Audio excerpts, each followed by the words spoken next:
ये नहीं कहता कि सारे प्यार ऐसे होते हैं, बहुत सारे लोग आगे चल के शादी करते हैं, अच्छा परिवार बनाते हैं, बट श्रद्धा और ये जो 2 केस पिछले 1-1.5 महीने में दिल्ली में आए हैं, इनने कुल मिला के ये बता दिया है कि हमारी दिल्ली की बच्चियां सुरक्षित नहीं हैं। उस 40 किलोमीटर से जो साहिल उस बच्ची को मार के ले जा रहा था, तो क्या किसी पुलिस बैरिकेड्स के बीच में से नहीं गुजरा? तो ये फिर से लॉ एंड ऑर्डर की बात आ जाती है। तो कहीं निक्की यादव ने जिस लड़के साहिल पर भरोसा किया था, जिसके साथ वो पिछले 4-5 सालों से दिल्ली में रही थी, उसी लड़के ने, उसी साहिल ने उसका गला दबाकर हत्या कर दी। उसकी भी हत्या कर दी, उसके ख्वाबों की भी हत्या कर दी। लगातार दिल्ली में लड़कियों को इसी तरह से मारा जा रहा है जब वो शादी करने के लिए अपने प्रेमी से कहती है। पहले श्रद्धा का मामला हुआ, अब निक्की का हुआ, उसको भी फ्रिज तक पहुंचा दिया गया और इसको भी फ्रिज में रखा गया। आखिर हो क्या रहा है ये दिल्ली में? ये लड़के किस तरह से लड़कियों को इस्तेमाल भर करते हैं और फिर उससे पीछा छुड़ा लेते हैं। इसने, साहिल ने तो उस लड़की को जिस दिन मारा था उसी दिन शाम को शादी भी कर ली। आखिर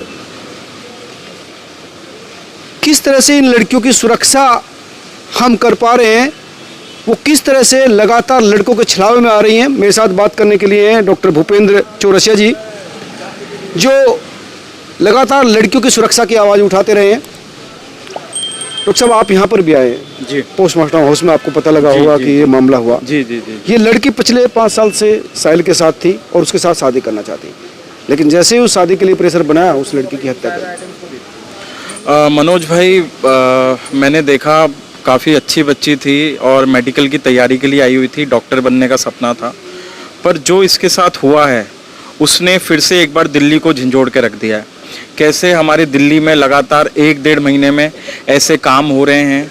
क्या लड़का लड़की जो सालों का प्यार होता है, सालों की मोहब्बत होती है, मतलब मुझे उन वहशी दरिंदों से मिलके ये बात करनी है, क्या आपका इमोशंस कहाँ चला गया? कैसे आप रास्ते पे चलते हुए एक कुत्ते को नहीं मार सकते? कैसे एक लड़की का इतना दर्दनीय आपने उसका मर्डर कर दिया? वो लड़की 5 साल से आपके साथ रह रही थी, उसने परिवार को छोड़ दिया। वो क्या चाहती थी? वो आपके प्यार के बदले यही चाहती थी कि आप उससे शादी करें। आपने उसका शादी का, आपने उसको झांसा दिया। उसके बाद परिवार के कहने पे साहिल ने कहीं दूसरी जगह शादी कर ली, और ये बहुत ही दर्दनी बात है। अब परिवार के कहने पे की है या उसके खुद अच्छा थी कि इस लड़की को तो इस्तेमाल कर लिया, अब दूसरी लड़की की जिंदगी भी उसने खराब कर दी। सच पूछो तो इस पूरे मामले पर 3 परिवार बर्बाद हुए। देखिए, मुझे ऐसा लगता है कि कहीं ना कहीं इन दोनों के बीच में कुछ ऐसी चीज़ें थी जिससे रिलेशनशिप बना, पर कहीं ना कहीं साहिल इसमें मुजरिम है। साहिल ने जो किया, वो अगर नहीं उससे शादी करना चाहता तो उसको कह देता कि मैं आपसे शादी नहीं कर सकता। एक तो उस बच्ची की जिंदगी बच जाती जो आज हमारे बीच में नहीं है, निक्की यादव की। एक वो लड़की जो ऑलरेडी अब साहिल की बीवी बनके उसके घर पे बैठी हुई है। तो यहाँ 3-3 जिंदगियां बर्बाद हुई हैं। और जो निक्की यादव के साथ हुआ है, इसको लेके मुझे लगता है साहिल पे तुरंत जो है कार्रवाई हो और इसको तुरंत फांसी की सजा दी जाए, जिससे दिल्ली में आने वाले वक्त पे, अभी मनोज भाई थोड़े दिन पहले श्रद्धा के साथ भी ये हुआ, कैसे उसके 40-45 टुकड़े करके कहीं फेंक दिया गया, फ्रिज में रखा गया। तो हमारे दिल्ली की बच्चियां सेफ क्यों नहीं है? क्यों हमारे दिल्ली में हमारी बच्चियों के साथ ये हो रहा है? ये सोचने वाली बात है। कहीं ना कहीं मुझे लगता है कि न्यायालय को इन सब चीज़ों के लिए एक फास्ट ट्रैक सिस्टम बनाना चाहिए।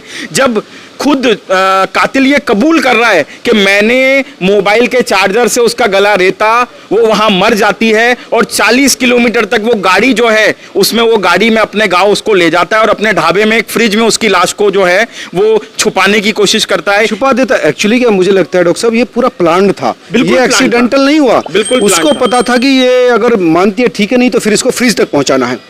मनोज भाई, मैंने ये भी सुना था कि इनका शायद कुछ ऐसा प्लान था, क्योंकि अभी देखिए, अभी जो भी बात आ रही है वो सब साहिल के द्वारा आ रही है, क्योंकि निक्की तो अब हमारे बीच में है ही नहीं। तो साहिल का ये कहना है कि हम प्यार करते थे, हम गोवा भी भगने वाले थे, हम हिमाचल भी भगने वाले थे, पहले ये कश्मीरी गेट ISBT जाते हैं, फिर ये आनंद विहार जाते हैं। पर जो साहिल ने किया वो बिल्कुल भी अमान्य नहीं है। साहिल पे तुरंत कार्रवाई हो, तुरंत इसको जो है फांसी की सजा मिले। साहिल ने पूरा जो है प्लान के तहत हत्या करने के बाद भी निक्की के पिताजी को 2 दिन तक बरगलाता रहा कि वो जी देहरादून रहा। उसने ये कहा, जब फोन आया तो उसने ये कहा कि वो अपने दोस्तों के साथ घूमने गई है, तो पिताजी का निक्की के पिताजी का सवाल था कि आपके पास मोबाइल कैसे है, तो उसने कहा मेरे पास भूल गई। तो मुझे लगता है कि कहीं ना कहीं साहिल ये झूठ बात बोल के शायद पुलिस को भी ना बरगलाए, इसलिए दिल्ली पुलिस को बहुत मद्देनजर एक मतलब आप मान के चलिए एक प्लान मर्डर के तहत जो आदमी सोच सकता है उस तरीके से साहिल को इंटरोगेट करे, जिससे कि कहीं भी निक्की यादव का केस ढीला ना पड़े और इस केस में तुरंत चार्जशीट दायर करे और 302 का मुकदमा सिर्फ ना हो, इसको तुरंत फांसी हो। बिल्कुल यही परिवार की मांग भी है। बिल्कुल, लेकिन बिल्कुल। दिक्कत एक और यहाँ पर है कि वो लड़की जिसके हाथ की मेहंदी अभी तक नहीं बिल्कुल बिल्कुल सूखी है, उसकी जिंदगी बर्बाद कर दी।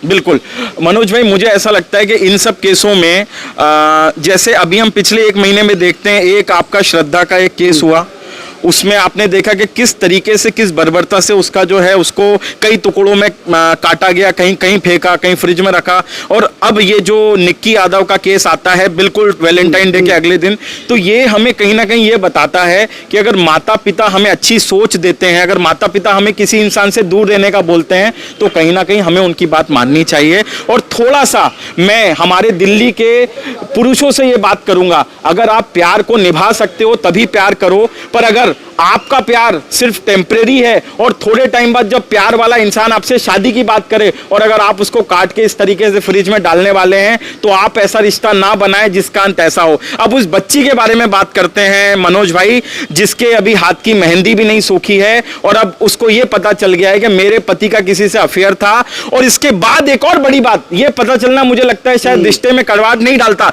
बट अब उस इंसान ने उस 5 साल के रिश्ते को ना मान के उसकी इतनी दर्दनाक हत्या कर दी। तो मुझे लगता है 3 परिवार अफेक्टेड हैं और ये जो है बहुत ही मतलब एक बहुत सेंसिटिव मैटर है। उसके लिए तो बहुत ज्यादा होगा, उस नई लड़की के लिए, उसके परिवार की बात सोचिए, जिन्होंने बहुत ज्यादा पूरी ताकत के साथ उस बच्ची की शादी की, बिल्कुल बिल्कुल खुशियों के साथ, और लेकिन अगले कुछ दिनों में इस तरह का सर एक ही दिन में मतलब ये 9 तारीख की बात है, 9 तारीख की 10 की बात या है। 9 तारीख की, हाँ नहीं 9 तारीख को रात को ये लोग जाते हैं, 10 तारीख की सुबह तड़के सुबह 4 बजे के आसपास वो ISBT कश्मीरी गेट पे उसका गला रेतता है और उसके बाद 10 तारीख की शाम को वो शादी करता है। तो ये 9 तारीख की रात को ये सब प्लानिंग थी और ये फुल प्रूफ प्लान के तहत साहिल ने किया है। तो मैं दिल्ली पुलिस से आग्रह करूंगा, पूरे केस को जब आप इंटरोगेट करें तो साहिल को एक प्रॉपर क्रिमिनल की तरह आप जो है उसके साथ सारी चीजें साझा करें। और मुझे ऐसा लगता है कि दिल्ली पुलिस एक अच्छा एग्जाम्पल सेट करे। और सर मैं इसमें एक दिल्ली पुलिस के रिलेटेड भी एक बात बोलना चाहूंगा, जब 40 किलोमीटर तक वो गाड़ी में उस बॉडी को लेके जा रहा था, तो क्या उस बीच में कोई बैरिकेड नहीं था? क्या किसी भी पुलिस का बैरिकेड बीच में नहीं आया? ये किसी गाड़ी ने उस 40 किलोमीटर से जो साहिल उस बच्ची को मार के ले जा रहा था, तो क्या किसी पुलिस बैरिकेड्स के बीच में से नहीं गुजरा? तो ये फिर से लॉ एंड ऑर्डर की बात आ जाती है। तो कहीं ना कहीं दिल्ली पुलिस को फिर से हम बार बार दिल्ली पुलिस इसलिए बोलते हैं कि अगर दिल्ली पुलिस अपना काम नहीं करेगी तो हम जैसे लोग आके दिल्ली पुलिस को ये बोलेंगे आप अपना काम करिए। अगर वो ISBT कश्मीरी गेट से लेके अगर वो नजफगढ़ तक 40 किलोमीटर का एरिया तय करता है एक लाश के साथ जिसको उसने खुद मारा है, तो मुझे बताइए इस 40 किलोमीटर के एरिया में क्या कोई बैरिकेड नहीं था? क्या बैरिकेड नहीं था? क्या किसी पुलिस वाले ने उसकी गाड़ी रोकने की कोशिश नहीं की? ये सारी चीजें फिर से लॉ एंड ऑर्डर पे जाएगी। और मैं बार बार एक ही चीज कहूंगा, जब तक दिल्ली में जो सरकार है, कथित सरकार है, वो अपने बोलने और करने के काम को एक नहीं करेगी, दिल्ली में ऐसे हादसे होते रहेंगे। महिला सुरक्षा के लिए भी जो स्वाति मालीवाल जी करती हैं, मुझे लगता है वो ट्विटर पे ना बैठ के ग्राउंड पे कुछ करें, जिससे कि आने वाले वक्त में निक्की यादव जैसी बच्चियां अपने घर पे रहें, अपने डॉक्टर लड़कियों को भी इस मामले में सचेत होना पड़ेगा। पढ़ी लड़की थी, बिल्कुल सचेत होना पड़ेगा। मैं मेरी सारी बहनों से दिल्ली की आग्रह करूंगा, बच्चों अगर आप कभी किसी लड़के को अपना सब कुछ दे रही हो, अगर अपनी मोहब्बत उसको दे रही हो, तो पहले उस इंसान के बारे में जांचो, उसके परिवार के बारे में जांचो, क्योंकि ऐसे हादसे श्रद्धा, निक्की यादव मतलब ये दिल दहलाने वाले हैं। और जिसकी बच्ची जाती है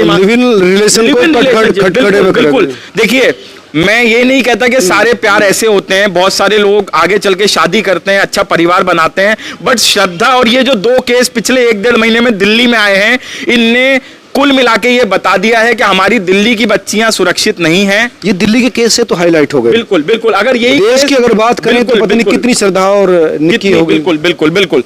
मनोज भाई, मैं एक ही चीज कहूंगा, सबसे पहले मैं कहूंगा कि साहिल पे तुरंत 302 का मुकदमा दर्ज करके इसको फांसी की सजा हो। बिल्कुल, मेरे को लगता है अब माननीय न्यायालय को ऐसे केसेस में फास्ट ट्रैक कर तेजी से फास्ट ट्रैक करना चाहिए ये चीज में, क्योंकि अभी कुछ दिनों पहले उत्तराखंड में एक मामला हुआ था कई साल पहले, और वो जो मुजरिमों को छोड़ा गया, आज 10 दिन पहले मैंने सुना उनने किसी का मर्डर किया। तो अगर आप ऐसे अक्यूज्डों को जुवेनाइल के नाम पे या किसी चीज के नाम पे इनको बेल दे देते हो, तो आप मान के चलिए जिस इंसान की विचारधारा क्रिमिनल है वो विचारधारा कभी नहीं बदलेगी। अगर किसी ने 5 साल के रिलेशनशिप जिसके साथ वो 24 घंटे बिताता था, अगर उस बच्ची के लिए उसके अंदर इमोशन नहीं आया, अगर उसका गला रेत के हत्या कर दी, तो वो इंसान कभी भी किसी की भी हत्या कर सकता है। हत्या कर सकता है। ये जो जिससे शादी हुई उसके प्रति कमिटेड होगा, ये भी जरूरी नहीं था।